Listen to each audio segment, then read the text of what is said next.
Assalamu alaikum. This is Sadia Ditta, and today I am going to talk about mimicry, a key concept in post-colonial theory given by Homike Papa in his essay of Mimicry and Man, which was published in 1984 and later collected in The Location of Culture in 1994.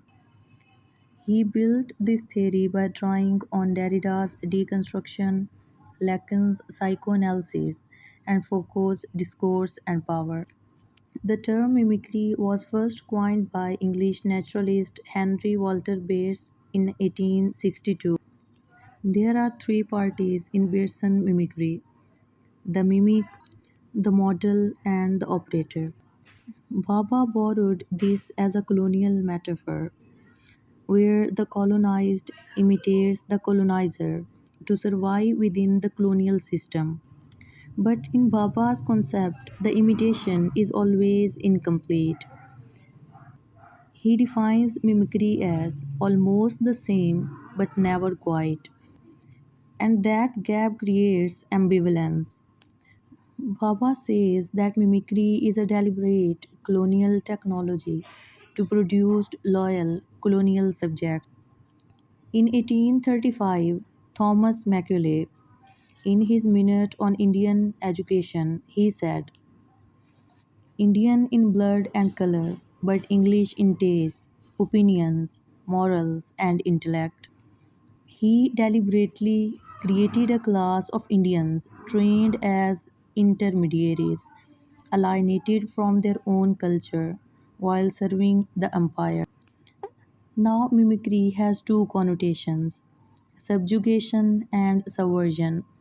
On one side, Franz Fanon in Black Skin, White Masks, which was published in 1952, shows mimicry as subjugation, a psychological damage where the colonized internalizes inferiority.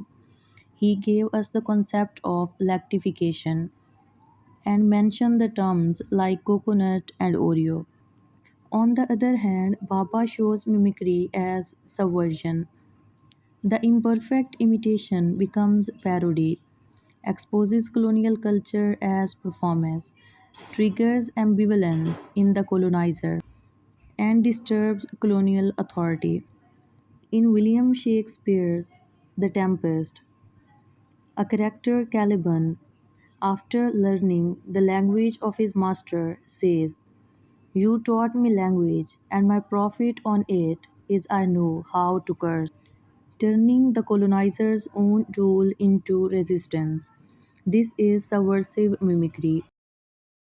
Chinua Achebe, in Things Fall Apart, wrote African stories in English, but reshaped it with African proverbs and traditions. A creative resistance, transforming the master's language from within. V.S. Naipaul in The Mimic Man in 1967. Protagonist Ralph Singh anglicizes his name, marries an English woman, mimics the British gentleman, yet ends alone in a London hotel.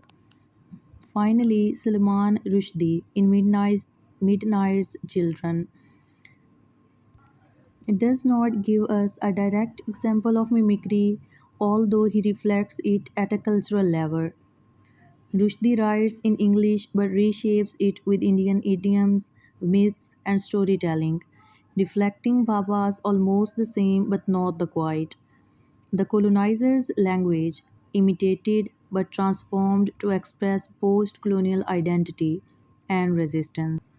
So, to conclude, mimicry begins as a colonial trap but ends as a site of resistance. The colonizer demanded imitation, and that very demand became the seed of its own undoing. Thank you.